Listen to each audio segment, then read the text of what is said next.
Hi everyone, welcome to this webinar, COVID-19 Recent Performance and Prospects of the Chinese Economy.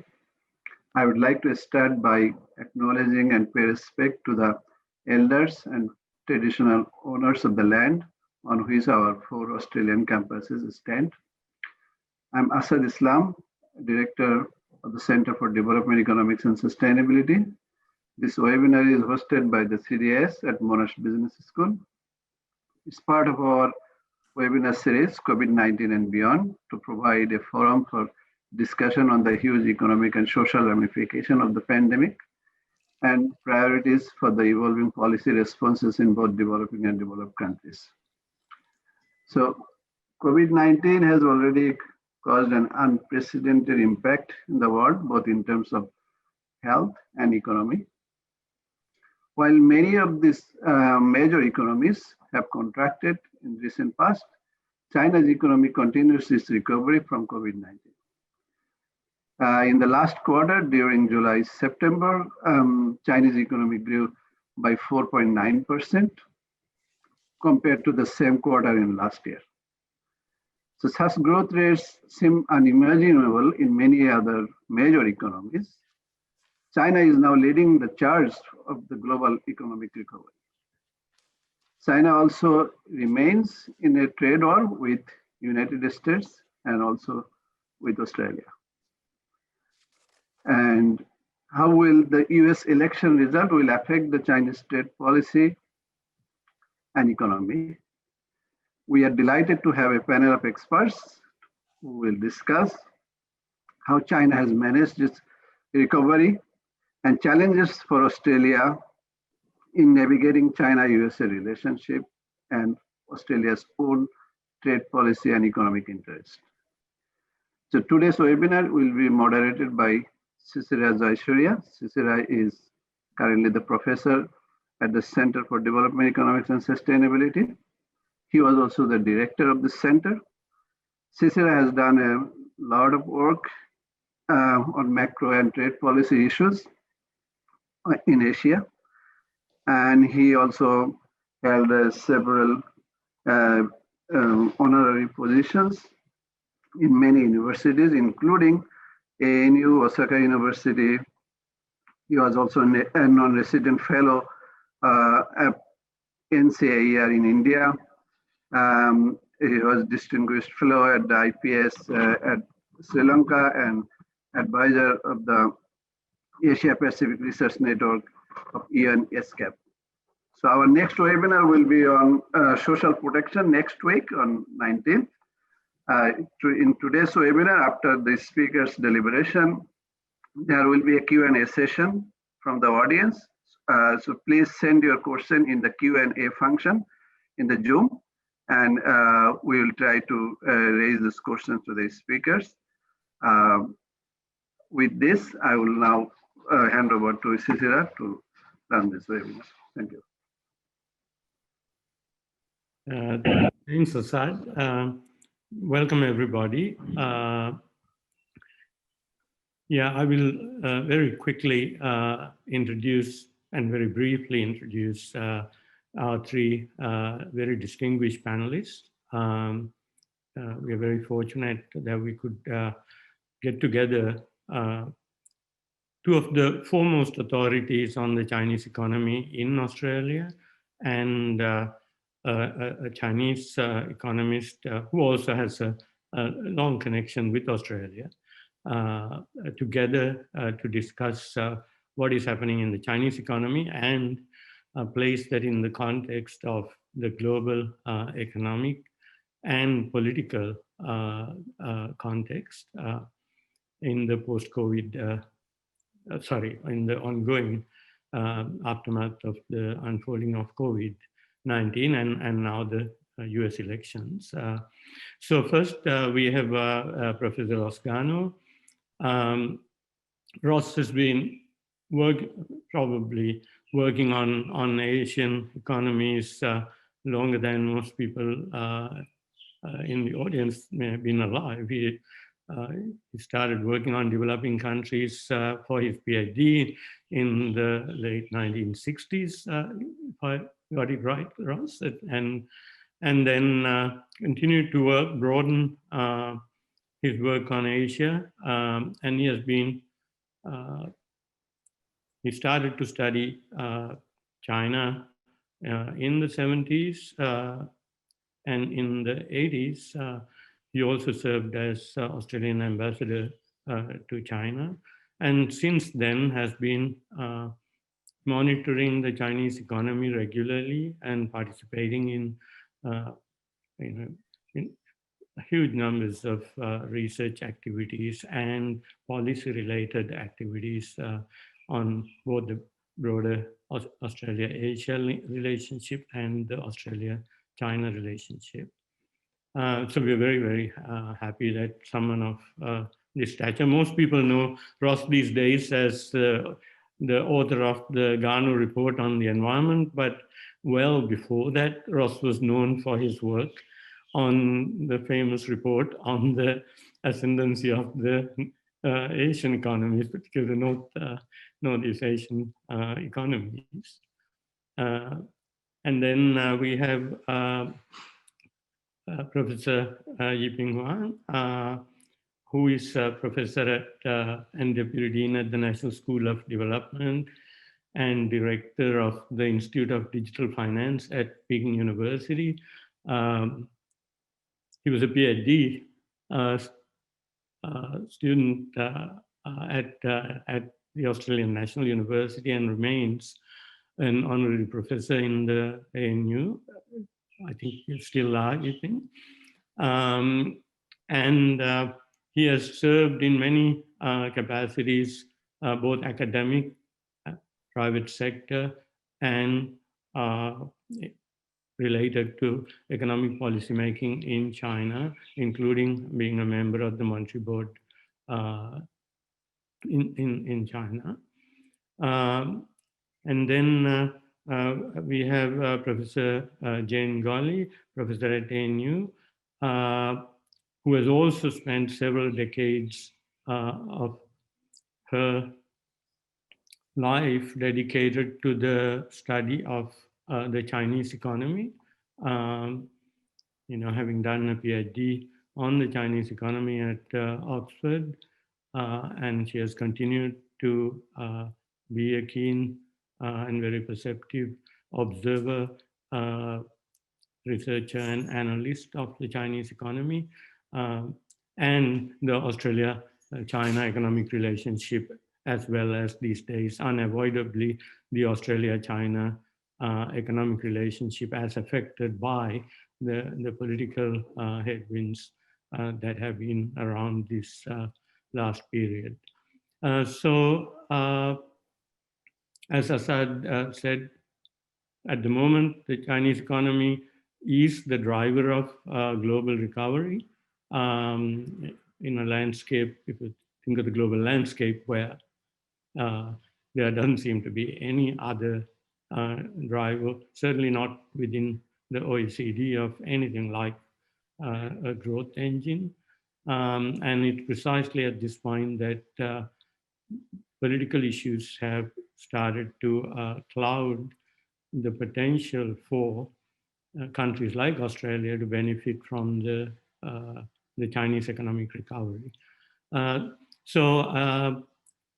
Yeah, without further ado, I will ask Ross to start off and provide the general perspective, and then we'll follow with Yiping and Jane and open up for Q&A after the panelists have had a chance to comment on each other. Ross. Thank you, Sisra. Thanks, Asad. And I will present a broad context for the discussion and look forward to getting back into some of the detail in the general discussion. The world economy was not in a very good place before COVID hit. Many problems in the international economy. Relatively low productivity growth, especially after the global financial crisis. Persistent unemployment in the developed countries. and a tendency in the world as a whole for ex-ante savings to exceed ex-ante investment, leading to real interest rates in global markets lower than the world has ever seen before. That created quite a challenge for maintaining economic growth and full employment in the developed countries. And so the period after the global financial crisis until the eve of the pandemic, roughly 2009 to 2019, was generally characterized by slower growth than we were used to in the period after the Second World War until early in the 21st century. It took economists around the world and policy makers were taking quite a long time to understand some of those realities. Low interest rates were still spoken of as a temporary phenomenon, when, in my view, they were reflecting long-term and sustained tendencies for the average savings share of incomes to rise in the world and the average investment share of incomes and expenditure to fall, leading to a tendency towards excess savings and lower real interest rates in global markets, meaning that policies in the old style had difficulty maintaining full employment and economic growth, at least sustainable levels of economic growth that utilized the world's capacity for growth. The problems of the world economy after the global financial crisis were most intense in the developed countries. The developing countries as a whole maintained growth much better after the global financial crisis. The first decade of this century was a decade of exceptional strength for global development, reasonably strong in developed countries, but very strong by historical standards in developing. This was the period in which China went through the strongest period of growth on a sustained basis that any country has ever experienced, the first decade of this century. It happened to be very resource and energy intensive growth, which put some stresses on global markets for commodities and gave Australia its resources boom of this period. But that general prosperity in developing countries was very widespread. Southeast Asia had a period of strong growth, India, period of reasonably strong growth, and Africa, where most of the world's poor people now live, experienced the strongest growth that the countries of Africa have experienced since independence. Global financial crisis came partly because the growth in developed countries that we experienced in the first decade of the century had an unsustainable basis. In the English-speaking countries and Spain, it was premised on extraordinary growth in lending to the housing sector, which led to the collapse of housing markets in many of those countries, and that triggered the global financial crisis. The way out of that crisis has been very slow for the developed countries. For the developing countries, growth after the financial crisis was weaker than in the first decade of the century, but the difference between that second decade and the first decade much less marked in the developing countries than the developed countries. China was different. China, in a few years after the financial crisis, introduced a new model of economic growth that was deliberately aimed at reducing the investment share of GDP, which was bound to have a negative effect on the total rate of growth.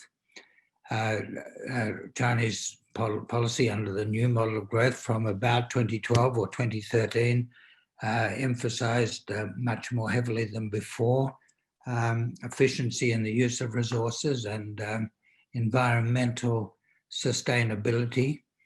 It was directed at deliberately expanding the services share of GDP and reducing inequalities in income distribution, and in particular, increasing the flow of income into poorer parts of the inland of the economy, into the rural economy. Well, after the financial crisis, it was a long, rough road for the developed countries. US did a bit better than other developed countries, partly because it adopted a less uninhibited fiscal expansion. Nearly all of the developed world adopted much easier monetary policy as measured by short-term interest rates than those countries had ever had before. And most countries began after the financial crisis with large fiscal expansion, but most countries pulled back the fiscal expansion relatively early.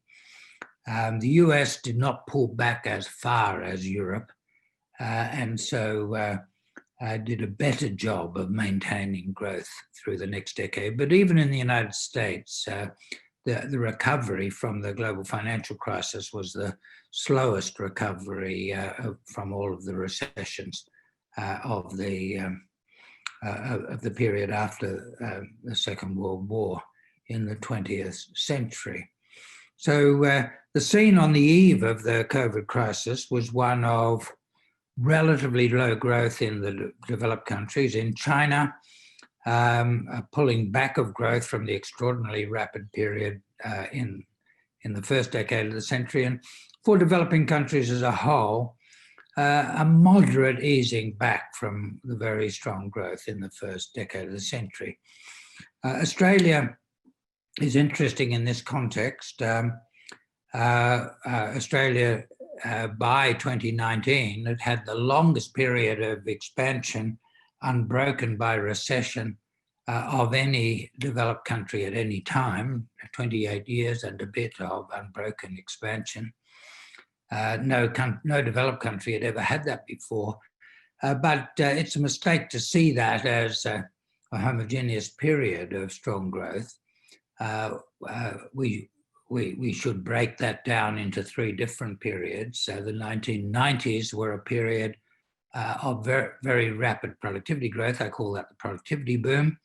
The first decade of the century saw continued incomes growth and aggregate economic growth, but driven very strongly by investment and increases in output in the resources sector. I call this the period of the China resources boom. Productivity growth had been the highest in the OECD in the 1990s, but had fallen back to well below the average for the OECD by the in the first decade of the century during the China resources boom. But then after the global financial crisis, Australia, by most economic criteria, was the worst performing, approximately the worst performing of the developed countries. It continued with aggregate economic growth and did not have a recession during the global financial crisis, but productivity growth pretty well stopped. Business investment outside resources was very low, and per capita output growth was below the OECD average, well below the US, and below even Japan. We're used to thinking of Japan as an underperformer, but Australian output per person was lower than Japan in the second decade of the century, the decade before the crisis. I call that third period for Australia the dog days, because I anticipated this period in my book, Dog Days, Australia After the Boom, published in 2013. So these were the conditions in which we went into the the COVID crisis. Max Corden and I published a paper earlier in the Trump presidency in which we analysed the likely effects of Trump economic policies, huge fiscal expansion, unfunded tax cuts, at a time when the economy seemed to be already at a point near full employment, and increases in protection. We anticipated that this would lead to a decline, not an increase, in output in the US traded goods industries, including manufacturing and some of the Rust Belt industries that Trump was seeking to favour. We thought that it introduced quite large risks of financial instability into the US later on. Those risks had not come to fulfillment, had not had the time to be fulfilled before the crisis hit. But the US was vulnerable on the eve of the financial crisis. Australia was underperforming. The developed countries as a whole were underperforming. China had been significantly knocked off course by the Trump policies. The policies of the new model of economic growth had been implemented reasonably effectively from about 2013 to 2016. You can see that in a number of indicators, but under Trump, you had a breakdown of openness in international trade, a breakdown in multilateral trade, manifested not only in problems with China on trade, but especially in relations with China. The succession of huge tariff increases, unprecedented in the period after the Second World War. And that does seem to have knocked China's policy somewhat off course.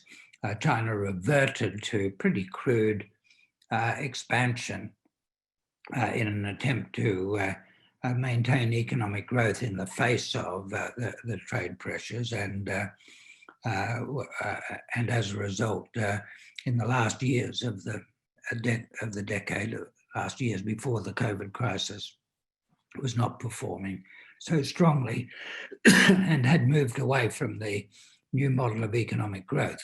Whether that's temporary or long-term, we will have to wait and see. But when COVID hit, the immediate effect, wherever it was felt, was to introduce restrictions on many economic activities, especially trade and services, services involving face-to-face contact, both international and domestic. And this effect was powerful, whether or not countries deliberately set out to control people-to-people contact in response to the virus. Populations in countries that did not, through policy, restrict contact, like in Sweden, people's responses had many of the same restrictive effects, even if the law did not require them to reduce contact. So the effect was very large and very sudden. We saw a sharper contraction in total global economic output than the world has ever seen in the first half of the year. We saw a sharper contraction of world trade than the world has ever seen in the first half of the year. In my book on the global financial crisis, I showed that the collapse of world trade in the first 14 months of the global financial crisis was bigger than in the first couple of years of the Great Depression. Well, the contraction of world trade was greater in the initial 6 months of the response to the COVID crisis than in the GFC. There was massive fiscal and monetary expansion in all developed countries and in China in response. And this tended to put a floor under the fall of activity by about the middle of the year, tended to stabilize output by about the middle of the year, certainly stabilize global trade. the expansionary policies were most effective in restoring growth in China. And in Europe and America, before they had a chance to be strongly effective, in the case of America, they were substantially withdrawn as a result of incoherence in policy making. In the case of both North America and Europe, a new wave of disease set back economic expansion in the third quarter, continuing into the fourth quarter. So we're again now in a period of great uncertainty about where we go next. The prospects, I think, are very difficult. The COVID has hurt growth everywhere, although at this stage it looks as if it may be less in Chinese populations on both sides of the Straits of Taiwan than elsewhere in the world. The extent of the second wave's damage to growth is not yet clear, but it seems to be substantial in both Europe and North America. And in the developing world, the effects are catastrophic. In global terms, the greatest impact of the COVID crisis looks as if it's going to be the upset to the disruption to development in developing countries outside China. Well, maybe, Sister, I'll leave it at that and come back to detail in the discussion. Thanks very much. Thanks very much, Ross, for giving us that very broad perspective, the historical perspective, as well as the current context. And we'll ask Professor Yiping Huang to talk on the specific developments of the Chinese economy in the current situation and you know, how he sees things going forward. Okay. Thank you very much for having me on this call, and I certainly agreed with Ross on every point he made. Ross was my professor, so I thought the broader picture he painted was pretty accurate, certainly from the Chinese perspective of the Chinese economy. I like to add to his remarks to just dive deeper into the Chinese economy by making 3 points. Number one is the current state of the economy. Number two, prospect. And then number three, probably some longer term take on economic outlook and the government policy. Number one, the current state of the economy, as Ross already mentioned, or as Cicero mentioned already, the economy bounced back very, very quickly. So we had the pandemic started in late January. By early March, the whole situation was generally controlled, although people remained quite cautious. But economic activities came back quite rapidly. In the third quarter, we already saw GDP growth year-on-year 4.9%. I think more or less now we are back to the trend level before COVID-19. There was still a little bit of gap, but I think we might actually be close to the trend level of growth rate now. Some of the specific points to note about the current growth trajectory. One key observation is that this growth is very unbalanced. Although the growth rate rebounded quite sharply, but you saw some imbalances in terms of different factors supporting growth. In general, exports were stronger than investment. Manufacturing production was also reasonably strong, but the consumption was actually a dichotomous story. You have, for instance, consumption recovering, but there was a dichotomy between rich and poor household spending. the rich people really start to spend a lot from probably late June, but also July, August, and September.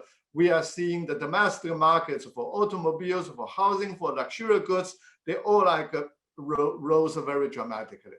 On the other hand, the consumer spending by the low-income households is still quite soft, and partly because they were affected quite seriously during the pandemic. So they're still recovering from that process.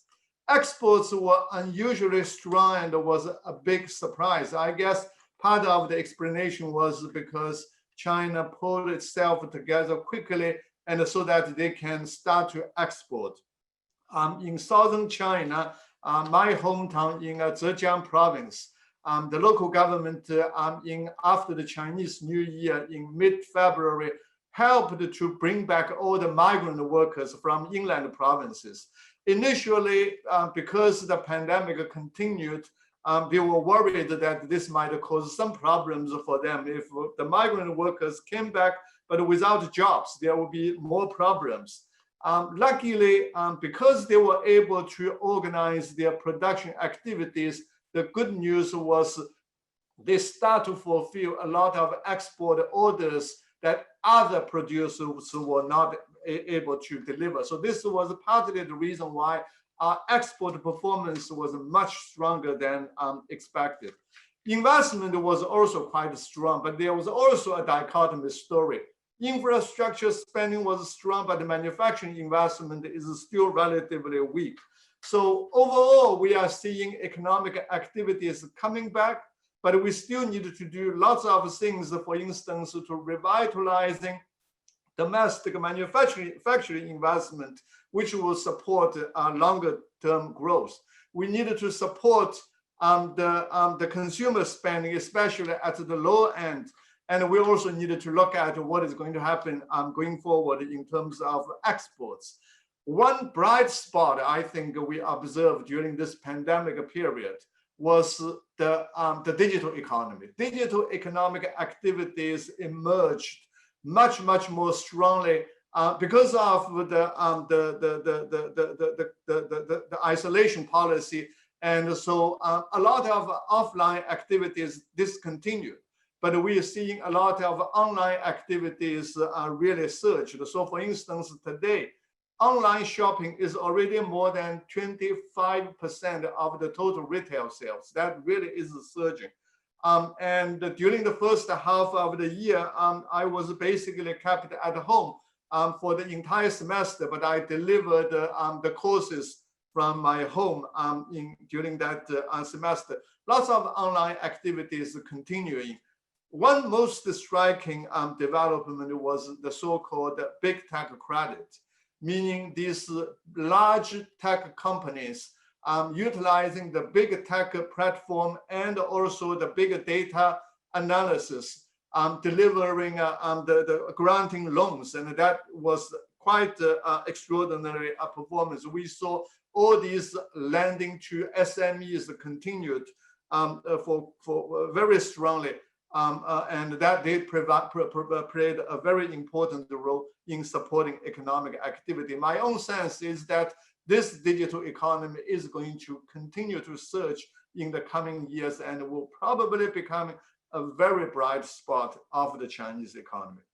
The second point is, well, what is going to happen now going forward? My sense is recovery probably will continue, and if we had a 4.9% during the third quarter, we're probably going back to somewhere around 6% in the fourth quarter, and we might see much stronger number next year, but partly because of the base effect. However, we also seeing, well, that is dependent on a number of factors, and I like to highlight two potential risk factors that we should watch. Number one is the pandemic. Russ already mentioned the possibility of a second wave or third wave. We don't know. In China, we haven't seen a big surge of the new cases. But whenever we heard about some confirmed new cases, people became nervous. So for instance, today I just heard we had one confirmed case in Tianjin, which is not too far from Beijing, and just there was only one case, but everybody is becoming nervous. So stories like this, if they continue, I think it will affect sentiment, it will affect the freedom of people moving around in economic activities. So this is just an uncertain factor. We don't know when it is going to end, and we just have to watch out. The second risk factor, which might be even more important to shape the growth trajectory next year, is the credit growth for the SMEs during the last year or so.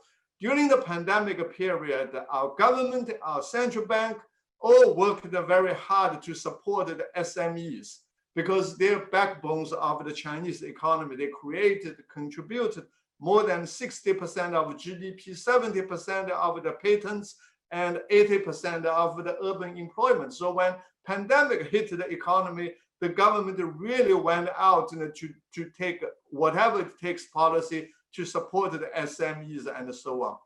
Unfortunately, the government didn't really have lots of channels supporting these SMEs. Our social security system is not strong. The government that didn't have the habit of just distributing cash to a household or enterprises. So in the end, what they did was asking or requiring or forcing the banks to extend a lot more loans to the SMEs. And in fact, for the big, large state-owned commercial banks, they were required to raise their SME lending by 40% this year, and at the same time lowering the lending rate, which I thought played a critical role in stabilizing the condition of the SME sector and was useful for maintaining social stability. The problem is the government doesn't have an explicit plan about what happens to the potential financial consequences next year. My own expectation is that some of the loans extended this year might show problems next year. Who is going to shoulder these burdens? Certainly the government doesn't have an explicit plan. Although if we really see problems in the financial sector, I'm sure the government will have to step in. Now, to be clear, I'm not worried about the large banks. But the smaller banks, which were already quite fragile even before COVID-19 in terms of asset quality, if non-performing loan ratio rises next year for these smaller banks, there is a question about their sustainability of their operation. Well, at least in the minimum, there's a question, how much more aggressive could they become in supporting economic activities next year? This is, I think, one of the key risks we should watch within the Chinese economy. Outside, I'm sure Ross already covered some, and I'm sure Jen will also come. But I think these are the two key risk factors we should keep in mind when we think about what will happen to the economy next year. My final point is about a bit longer term economic outlook. The government at the moment is actually trying very hard to pull together the next 5-year plan, the 14th 5-year plan. And we have economic plans for every 5 years. This is a very critical year. 2020 is probably the end of the 13th 5-year plan. And for the next 5 years, next 15 years, and the next 30 years is what the government is working on, trying to focus on. The key question, obviously, is how to sustain economic growth from here. One of the most serious challenges we face today is higher income, higher cost. When China started economic reform, its GDP per capita was $200 US. Before the global financial crisis, its GDP per capita was $2,600 US. Last year, it was already above $10,000 US, meaning even in GDP per capita terms, it's already 4 times of that in 2007. That means the cost is much higher now, and we need to focus a lot more on high-end manufacturing, high-end economic activities. Sometimes we call this as a typical middle-income challenge question, trap challenge.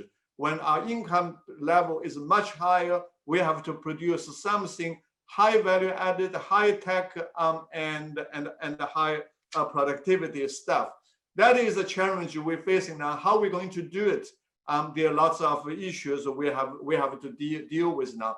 But at this point of time, we're also facing challenges overseas. So for instance, the global economy is growing at a much slower pace, which means it will probably be more difficult to continue to support the Chinese economic growth. The global market is also becoming relatively less open, especially during the last couple of years. We were in the middle of a trade war with the US.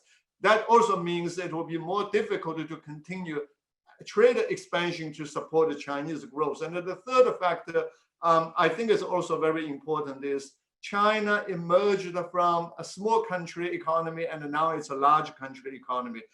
Sometimes we say in China, now the problem is whatever we sell, it becomes more cheaper.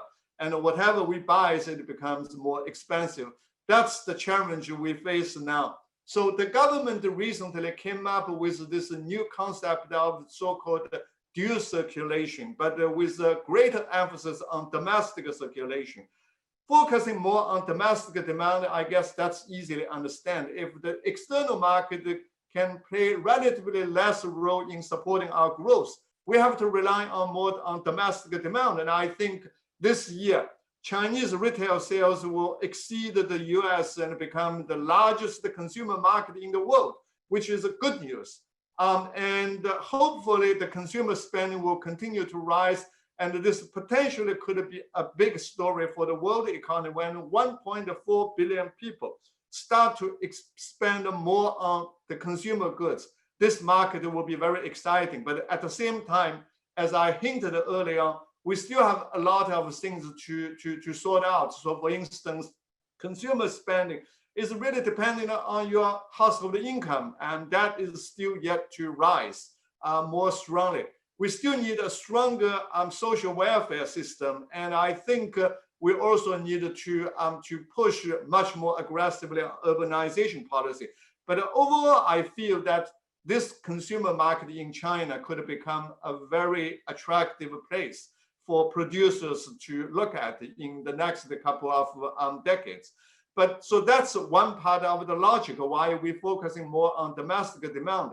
But the domestic circulation also means not just the demand, but also supply. So that relates to tech sector, productivity, supply chain, and so on. The government is hoping that it will form a more effective domestic circulation, but combined with external circulation. Obviously, the policymakers are very careful when they say focusing more on domestic circulation.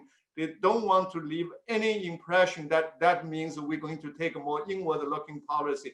What is going to happen exactly, that's something I think we just have to wait and see, especially with the new president coming in the US.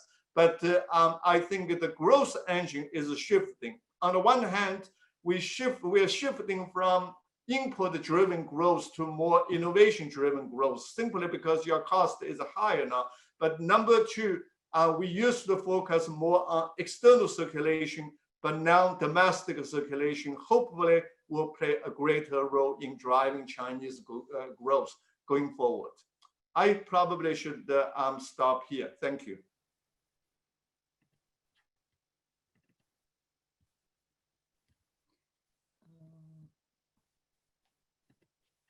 Thanks, Yiping. That was a really receptive and I think a very welcome presentation on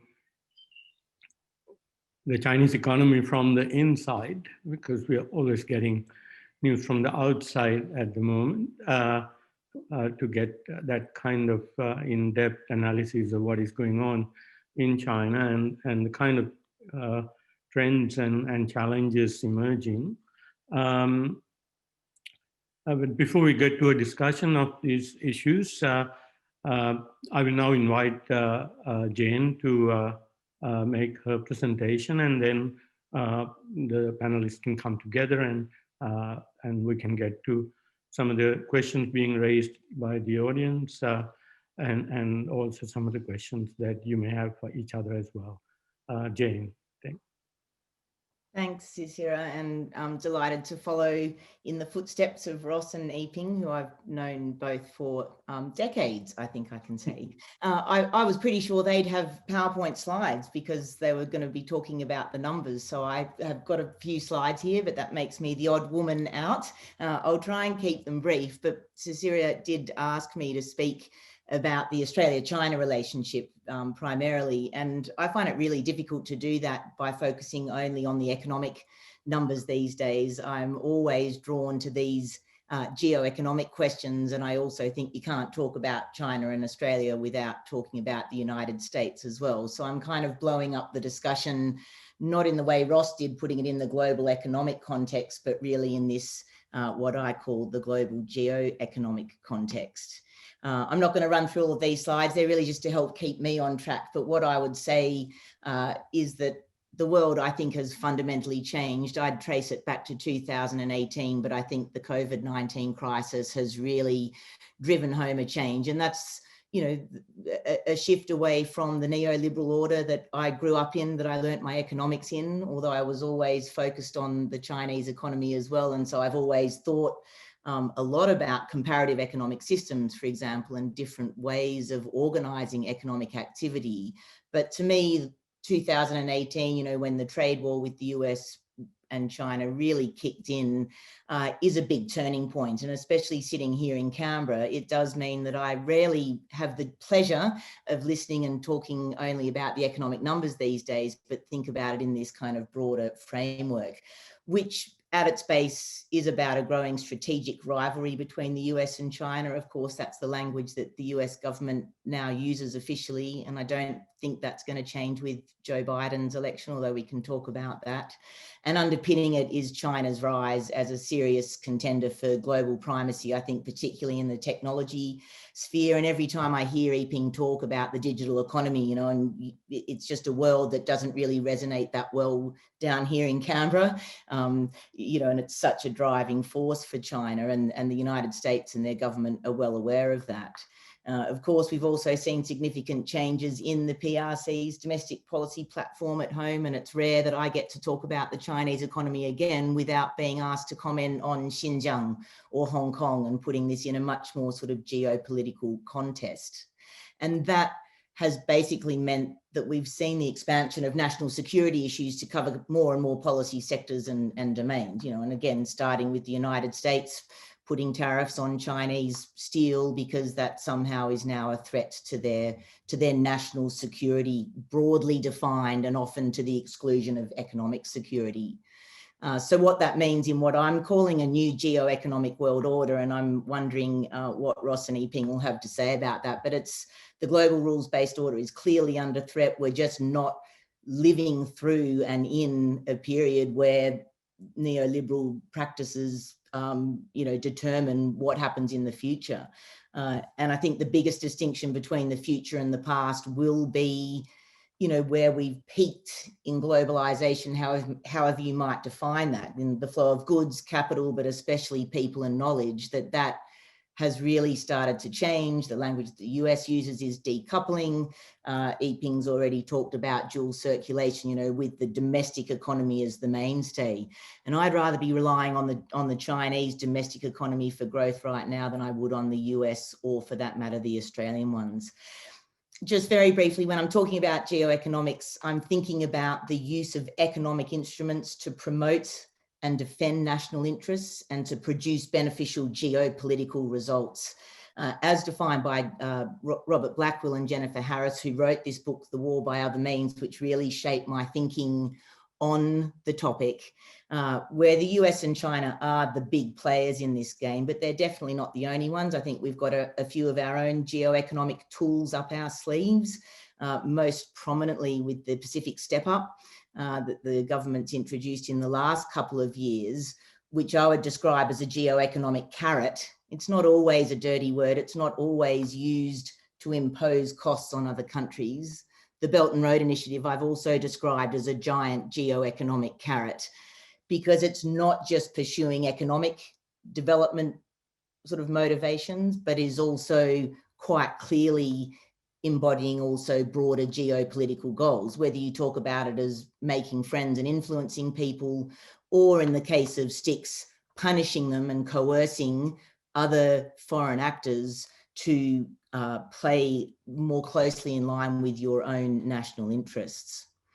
So what this means for the US and China looking ahead, I think, is what we've seen even in the last few years, is a shift in US strategy from, you know, decades of positive influence. I think their 3 neoliberal decades were and can be thought of as a geoeconomic strategy to share democratic principles and free trade, for example, with the rest of the world through their reliance on multinational institutions and so on. But what we've seen under Trump is this shift to much, I'm going to say, uglier, coercive practices. I think a lot of what Australia is currently experiencing with China, they learnt the tricks of the trade from the US, and they've got a good power base to build that on. China's, I think, looking even more geoeconomically powerful, in part because of the nature of its economic system. They're the masters of planning and of using government tools to pursue a whole range of different objectives. And what we're experiencing here is coercion, but as I've already noted, they can also still have a significant amount of foreign capital to spend in the countries that are perceived as being friendly to them. I think in the interest of time, I'll skip over, but the sort of questions I'm interested in, how do you win this war, if you allow me to be provocative enough to suggest we're already in something verging on war, if not there. You know, is it, as Mike Pompeo's called for, regime change in China? And how do we think through the economic impacts of that if we want to keep that focus? However this unfolds, I don't think it's going to look pretty between the US and China. I'm not suggesting, and we're not here to talk about the possibility of an actual military hot war, but I think we see an economic battlefield where Australia is stuck making some pretty difficult decisions. So my take on Australia-China relations in 2020 is that it's a really good lesson in Geoeconomics 101, which I'll note David Olsen just wrote about today, I think in the Australian Financial Review, saying it really is time that businesses started thinking in these broader economic security, geoeconomic terms. And I won't run through the details here because I'm sure just about all listeners are familiar with the way the relationship has unfolded this year, where, you know, following, but not only because of the COVID inquiry initiated by Canberra, Beijing was unhappy with us long before that. But what we have seen is, you know, only just last week, I would have only had barley, beef, wine, education, and possibly coal on the list. But of course, just a couple of days ago, we've added timber, lobster, sugar, copper ore, wool, and a bunch of others. And I think there's some really interesting issues around plausible deniability here, that in each of these examples where the Australian press reports that Beijing is punishing us or is using their coercive tactics against us, in each case, they can plausibly deny that. And I think my favorite example of that is in the education sector, where I guess it was back in August, the Ministry of Education in China put out a formal warning that Australia was unsafe, an unsafe place to travel or study because of the rise in anti-Asian racism. And that point was true at the time. We can track and have observed a rise in racism during the COVID period. So they can plausibly deny that they're doing this to punish us for something else that we've done. But I do think that plausible deniability started to break down if this latest round of bans turns out to be as big as it's predicted to be. And I think the current estimates are that it would affect about $6 billion worth of our exports. So that becomes a pretty sizable number. Just to show a chart, again, we can come back to, I hope you can see that clearly, but what I've been doing in some research that I think is really interesting with a fantastic PhD student that I've got, Vishesh Agarwal, we've tracked the Australian political relationship as measured by an index that basically looks at signaling from the Australian government to the Chinese government. So totally recognise it's a two-way street here, and the Chinese government, it hasn't all gone smoothly from their direction either, but this is about how the Chinese government perceives the messaging that the Australian government sends out. And so just for an example, you know, back in 2014, when our then Prime Minister described China as a true friend, at the peak, the highest point on this graph was when we signed the Comprehensive Strategic Partnership with them. You can see an absolute low point, well, actually heading down all through this year with the call for the independent inquiry. That obviously wasn't well received in Beijing. And I guess the point that I make there is that it takes two to tango. And if you just read the Australian press to get a sense of how this relationship's going and why, I think you could be forgiven for assuming that it's all about what the Chinese government is doing and how they're signalling to us. But as I mentioned briefly, we do have a few, I think, geoeconomic tricks up our sleeve that have also fed into this problem. And so the example that I would give is Treasurer Frydenberg's decision to block the China Mungyol dairy bid on national interest grounds. And I thought hard about this and I looked for evidence. You know, the ACCC and the Foreign Investment Review Board had both passed it saying there were no competition concerns. It really was hard to come up with a national interest test for it. And you start to wonder, if not have proof, that there is some sort of tit for tat or at least political manoeuvring going on that is not all about the economics. Senator Abetz's latest interrogation, you know, in the Senate inquiry of 3 Chinese Australians, demanding in the Australian Parliament that they condemn the Chinese Communist Party, just that incident alone could have been enough to trigger this latest round of bans, you know, that's come out on our exports. And it's not my position to try and figure out where those were, but I guess the point I'd make is that you can keep on pushing for so long, but at some point it is going to probably cost you in economic terms. And there are a number of us who have been saying that for a long time now, at least a good year or more. And I've got another example there that we could build up on, but in the interest of time, I won't. About the Quad, the revival of the Quad countries, and it's on those 4 countries that I've done this work, looking at the connection between political relations and trade. And there's been pretty good resilience to the political relationship in the past, both between Australia and China and a bunch of other countries as well, the United States and China too. But that resilience worked well in times of peace and kind of positive relations in general. I don't think it's going to last in the future unless, as Jeff Raby has recently argued for, I think very convincingly in his book, there is some sort of shift in signalling from both sides of the relationship. I'm just going to make one more point before we open up here. And I mean, again, a lot of points that I'd be happy to talk about. Also delighted just to go back and talk some more about the Chinese economy and the 14th five-year plan.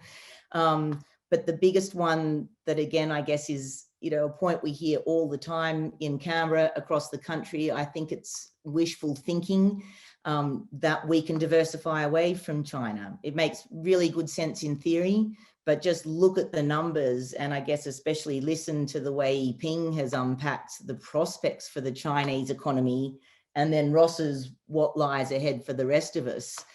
The World Economic Outlook numbers that came out in October really jumped out at me. Yiping had said at the beginning of the year that he thought China would grow at 2 to 3% this year. So I've been running with 2 to 3% as well, because I trust Yiping. The IMF Outlook in October raised the GDP growth forecast for China to 1.9%. So we're pretty close, and I reckon it'll go up. You know, that was from their 0.9% projection in June. But look at the numbers for India, you know, and awful to see those numbers in print, and particularly awful for all of the Indians, but from a minus 5.8% contraction that the IMF forecast then, by October, it had gone to minus 10.3%. And the number of times I see people, again, here in Canberra, referring to the idea that India will somehow become that replacement market. Well, that's not going to happen this year, you know, no matter what kind of turnaround happens there. So I might just leave it there. Lots of different points, some of them map on. Very interested to hear what the others have to say. And as I said, if you'd rather just talk about the Chinese economy, I'm happy to go back into that comfort zone as well. So thanks. Thanks, Jane.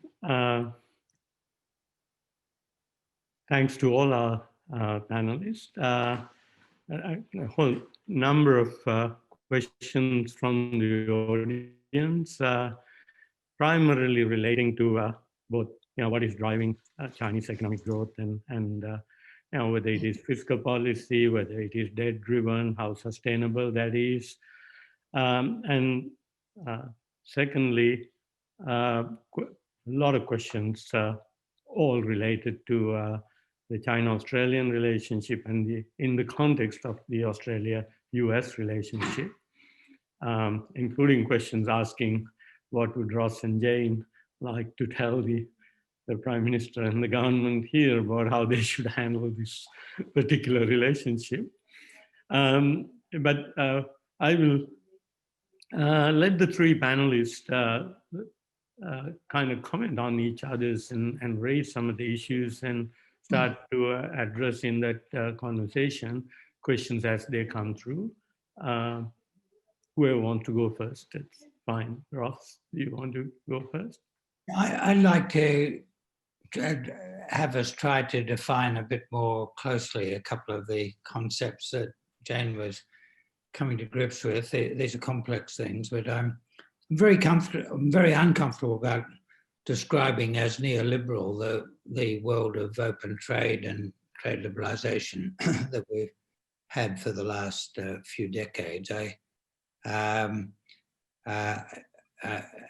I see the development of ideas about managing the developed economies, the developed world had the best period of economic growth with equity that any part of the world's ever had through the second half of last century, especially in the big developed countries in the Northern Hemisphere, especially 50s, 60s, 70s. And that was really in a social democratic framework. And that was challenged by a neoliberal critique having its origins in US politics and political economy, which over time in the US from about 1980 gradually undermined the social democratic framework that had led to good economic growth and expanding prosperity through much of the developed country populations. I think there are lots of things wrong with that neoliberal critique, the names that are associated with it. Friedman and Hayek and von Mies, basically Austro-Hungarian ideas from the Austro-Hungary Empire that died in their own country with the defeat of the Austrian Empire in the First World War, but then revived by American business elites and also American political groups resist the egalitarian tendency of expansion of state power in the second half of the century. And that's what I think of as neoliberalism. The social democratic framework associated with people like Keynes and less elaborately Samuelson, the mainstream of economics in the United States, most of economics in Australia in the second half of the century was gradually lost influence with the Austro-Hungarian ideas, pre-democratic ideas of how an economy works became dominant first in the US and then in other places after that. Now, the social democratic framework that worked supported free trade. So free trade was good for equity, good for global development, good for income distribution if supported by the right domestic policies. But the neoliberal critique very deliberately opposed the use of redistributive policies to balance any inequity in income distribution associated with globalization of income. So I think language matters in these things, especially in economics, and I'd just like to put that different perspective on things. And in another area, the ideas of some of the, mostly from political scientists and so on, but ideas about how countries, governments can secure national interest by interfering with open trade and investment. I think a lot of those are just not thought out, Brackwell and so on. I don't think that any country serves any national interest by making itself poorer. Trump made America poorer by its restrictions on trade. It didn't secure any national interest, just made Americans poorer. That made America weaker. And so we need more economics, less loose political science thinking in analysing these important questions. Can I just... Thanks. Jane, do you want to respond to that? Yiping, you want to comment on that? Jane, yep. Maybe I'll just say, first of all, always nice to get a history lesson from Ross, and I wasn't really trying to summarise the whole of the 20th century in neoliberal terms, although I have enjoyed going back to Hirschman's 1945 book on national power and trade. And, you know, obviously there's a lot of ideas that I'm talking about now that aren't new at all, and I agree that the tools are being used strangely to negative effect in terms of GDP, but that's not how Trump's necessarily thinking these days. And I don't think that it's how Biden will be either. It's not, doesn't seem to be quite what our own government is focused on, purely sort of GDP or jobs and growth. But I think the bigger turning point, and to bring it back to China, for me as a student of the Chinese economy over 2 decades, and as a kind of turning point issue, was this, as you both know, and many of you listening, you know, this false assumption that China was going to cross the river. The books from the 80s, the 90s of when are they going to get across the river, the whole groping for stones concept, when, you know, well before Xi Jinping, but certainly from 2012-13 onwards, despite the third plenum and the further commitments to reform, and, you know, the news is out again today, this commitment to reform that people falsely assumed would make China much more, not like the US of today, but like the textbook market system that we all studied so religiously, you know, as undergraduates. That hasn't materialized, and we knew that it wouldn't, but I think there are still these really important new old debates about the role of the state in the market, which will determine China's growth prospects in the decades ahead, and which people often bring to bear simply their beliefs about whether and how markets work best, and whether and how the government can interact with them. But in any case, we should probably get back to the Chinese economy, and thanks again for the history lesson, Ross. You can on that one, role of the state in China and elsewhere. And I'm afraid I do think of economic development in historical terms. I don't think anyone understands an economy unless they think of it in historical terms. But economic history tells us that economies grow when policy strikes an optimality zone between the power of the state. You need a strong, effective state to enforce certain rules, to provide certain public goods, and you get dynamism from market exchange.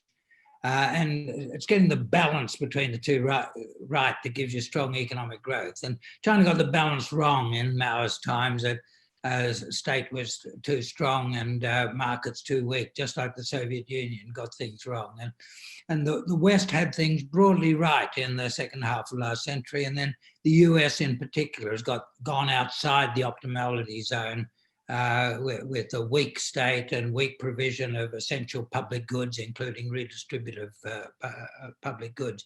And there is a danger for the West in China being closer to the optimality zone than the West. Now, I think there's less danger of that with the correction that's gone on in the United States with the Biden victory. But under Trump, with the News Corp ideology being so dominant in discussion of the role of the state in economic policy, the neoliberalism critique being so effective, I think that was undermining US economic performance, weakening the state excessively, taking the US outside the optimality zone. That did create a really big risk that economies of the West would perform more poorly than China because of some basic economic policy mistakes in the West. I think that there is a chance of that being corrected in the United States now. I don't think Australia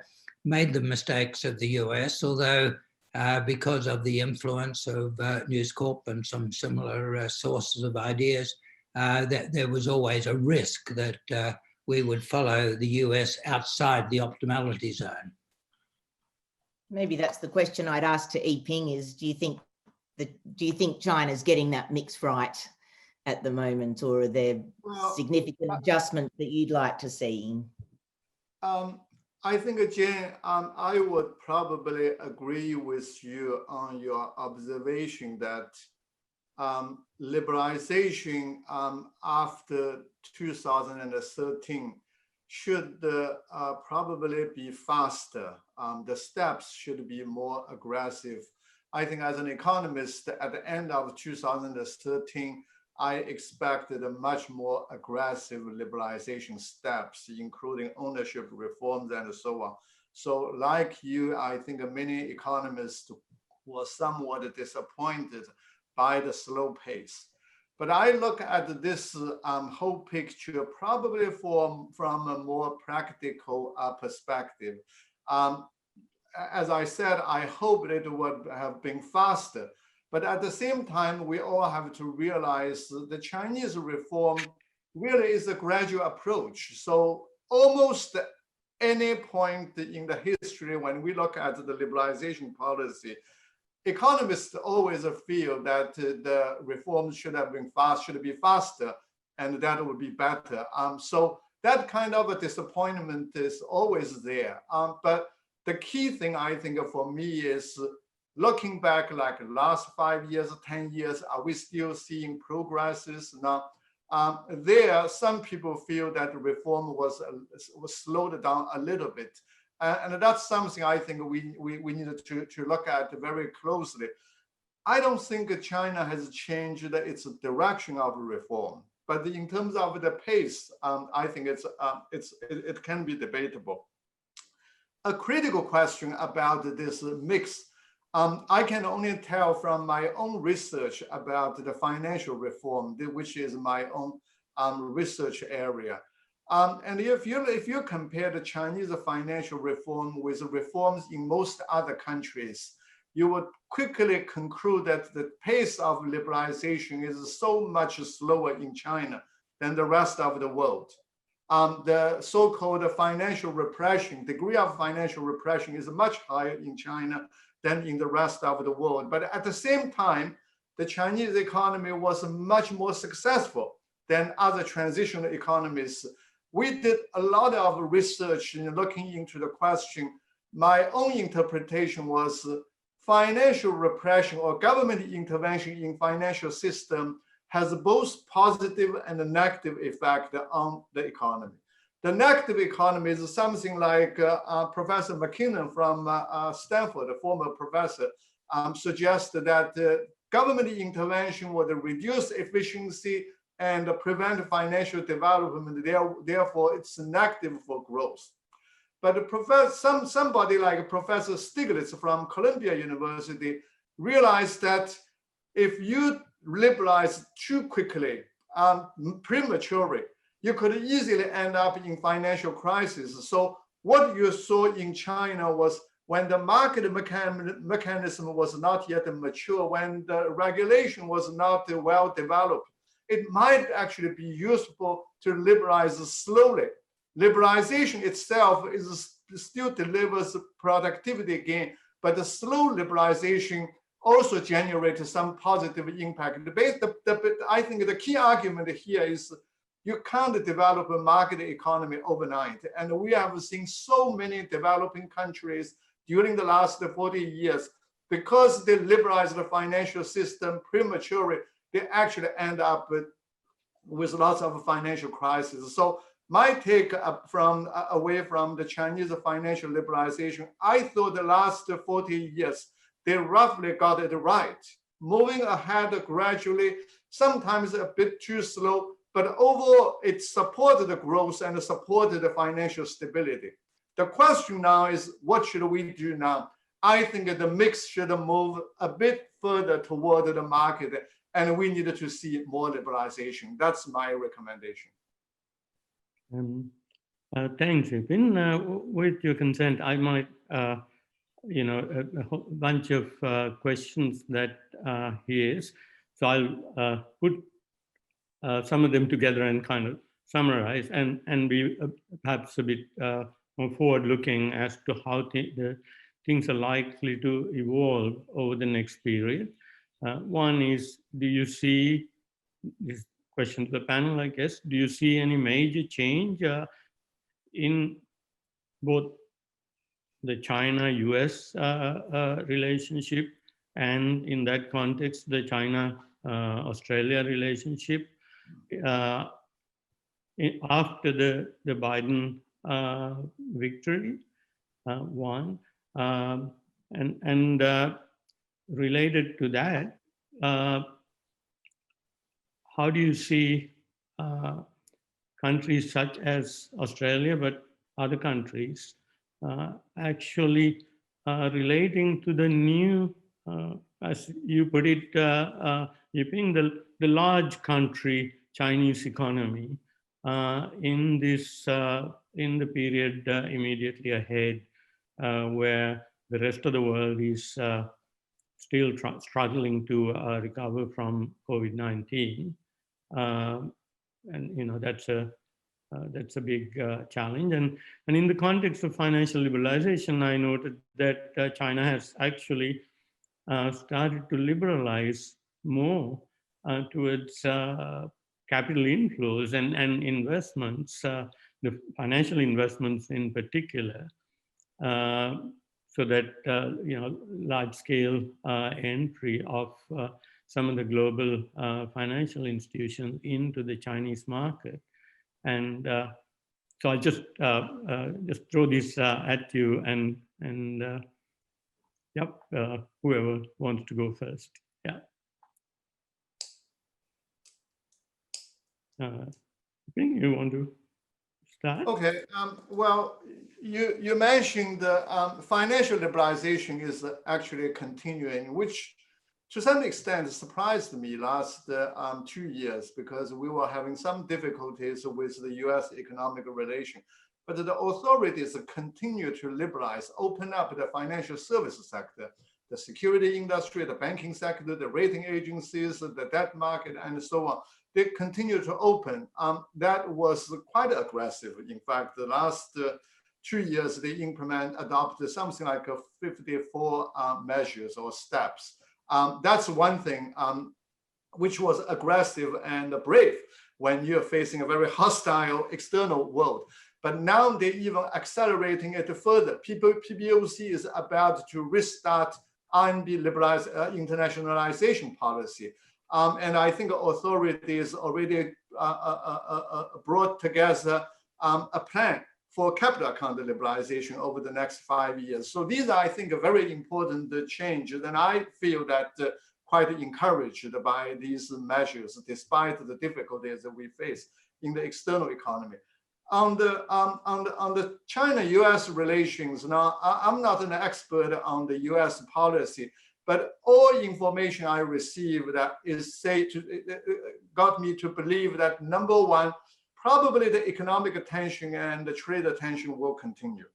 But Biden looks like a globalist, believes in multilateral relations and so on. I feel that on the one hand, it might be more difficult for China to deal with the US if the US is able to mobilize or unite with the West allies and exert pressure on China collectively. So it might be more difficult for China to deal with. But on the other hand, if he is a true believer of global globalization and multilateralism, then that probably means some of the policy changes that he would demand. Something like opening up of our digital market, better protection of intellectual property rights, reducing state subsidy to SOEs and so on. These are exactly what we think we should do. And so in that regard, it might not actually be a bad thing. Now, that I'll end my remark by actually asking Russ a question. I heard Biden already put together a plan for climate change policy. So there might be more aggressive moves on the US. Do you think this might actually be a new area for China and the US to work together? Because China, whatever they're saying, whatever they're doing, I think they're more aggressive than we originally thought in making changes in that area. Might there be a new common ground for the two sides to cooperate on international platform issues and so on? And what will happen, do you think, to the Australian position on this? Well, I think the trade and the climate change issues will end up being quite closely linked. On the trade question, I know what I think would be best for the US, for China, and for Australia, and that is for us to get back to open trade. I don't think there's any security interest or geopolitical interest that's served by growth of protectionism and so-called sovereign supply chains and so on. In each country, there are some very specific security objectives that need to be secured by some interventions in trade. But one needs to be analytic about these. They're small in number, they're very specific, and they should be directed without interfering with open trade. And I think I don't know what Biden will do, but I think there'll be advisors around him that advise him to get rid of a lot of that Trump bilateral protectionism that's been so disruptive of the US economy.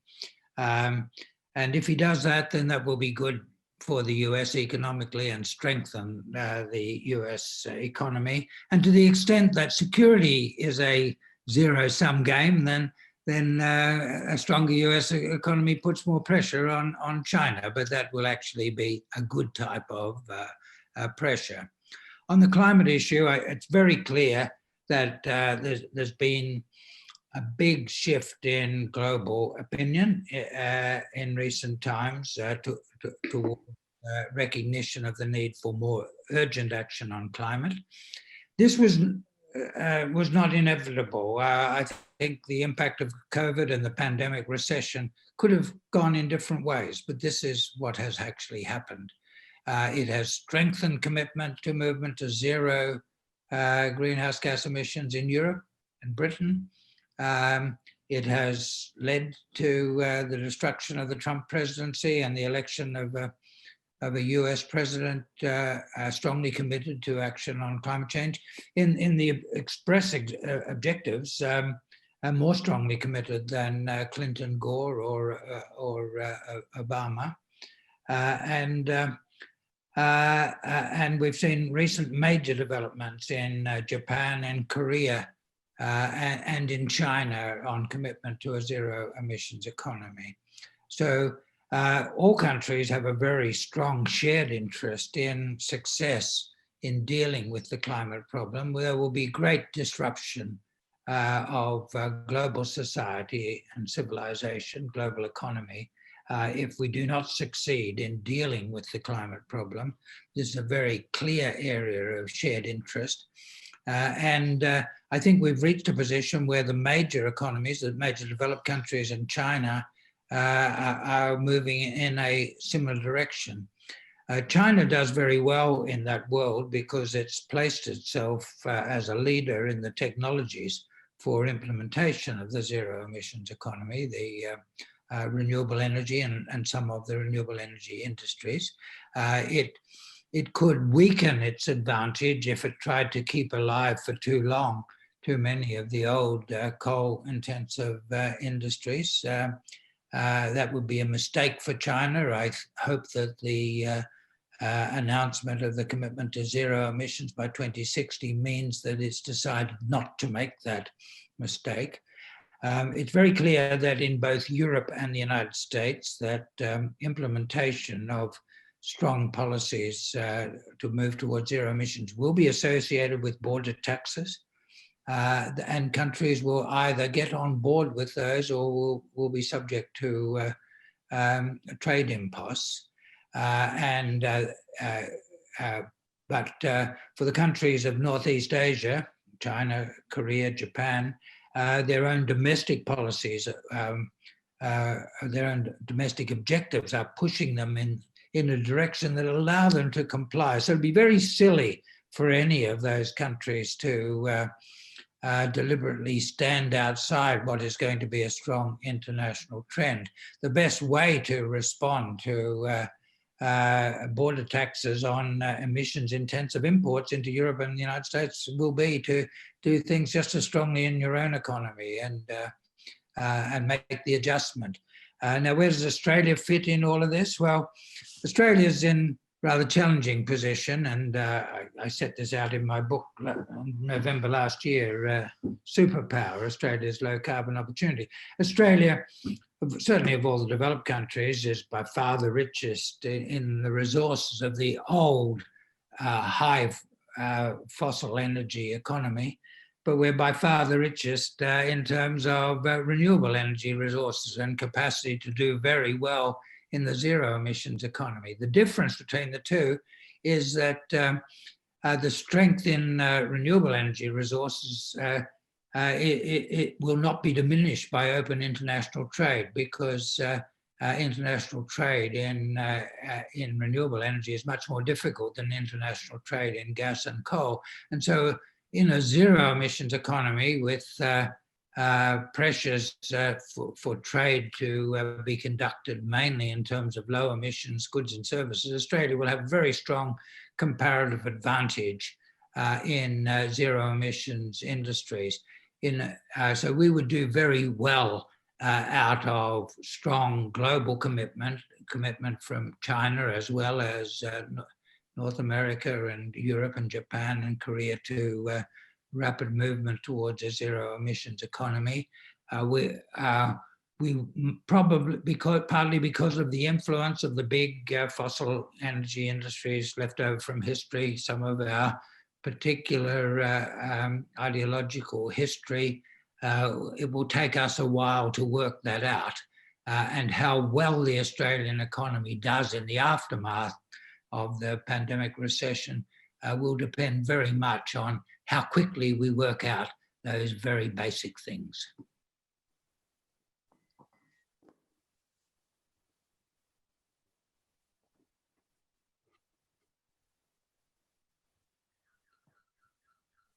Jane, if you'd like to come in on that, but also maybe given the time, I would like to ask all of you to address the question that seems to come through from many of the questions. How do you see the Australia-China current tensions evolve in the next period? Are there any measures? What do you see how it would go, and are there any measures or steps that you might want to advocate to address the current very sharp deterioration involving policy being driven by, as some people have put it, the policy is driven by the intelligence agencies and not by the diplomats. Yes, Jane. Thanks. Obviously, it's such a big topic. I mean, my first recommendation to anyone in government is to read Jeff Raby's book, I think, at the moment. It so puts it really in such a great context. This is China's grand strategy and Australia's future in the global order. He didn't ask me to do some advertising for him, but it happens to be right there. You know, for me, along with Hugh White's book of 2012 and an updated version in 2017, the world has changed enough that Hugh's China choice isn't as relevant now as it was, in the sense that it does seem that the United States has made a choice, and it's not the one that Hugh would have recommended. That is, you know, it's a strategic competition rather than strategic cooperation. And as Jeff and I would also say, is looking for that space for cooperation, recognizing that it's probably smaller now than it was before.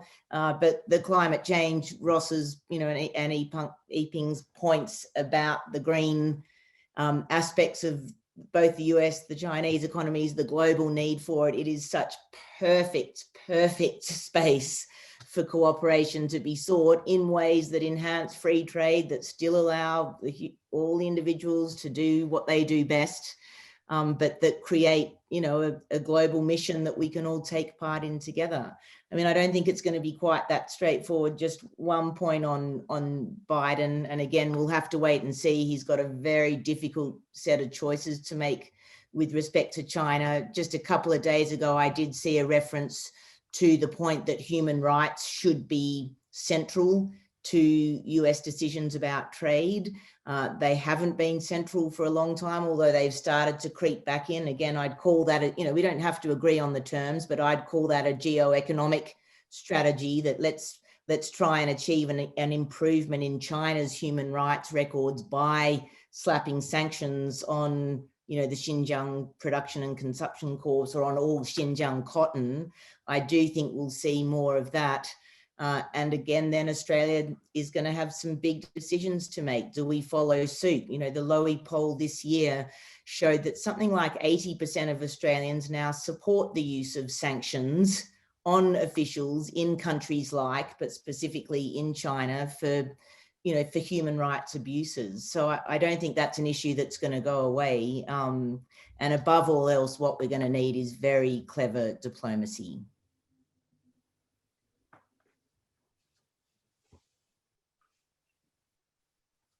You're muted.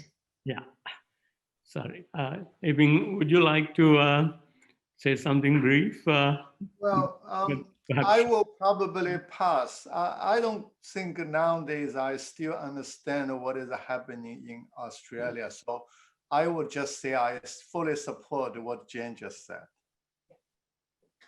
Maybe I will ask Ross to have the last word on this. Yeah, I think we have to be analytic about our interests. There are some security interests that require certain national protections. We should be very analytic about them and not damage other interests in the way we pursue specific security interests. And if we do that, we'll find that there is plenty of scope for utilizing our mutual interest on many issues, including expansion of trade, including cooperation on climate change. The risk is that we will not be analytic, and we'll let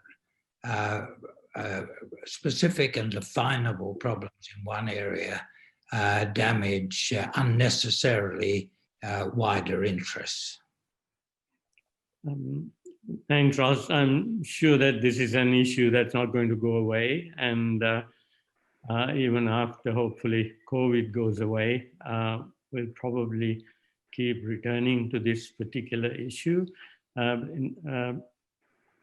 So I think we're likely to have more seminars, workshops, webinars, all kinds of things over the next period. But given the importance of the China relationship, not only to Australia, but to the global economy, I suppose we should all hope that, cooperation, free trade, and so on would be revived while people work out their other issues. But at this point, given the time, I want to thank all three of you for taking the time, and the audience for, we have over 100 people still staying on after the 4:30 deadline.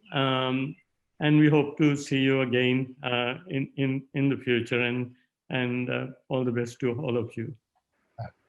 Thank you. Thank you all. Bye.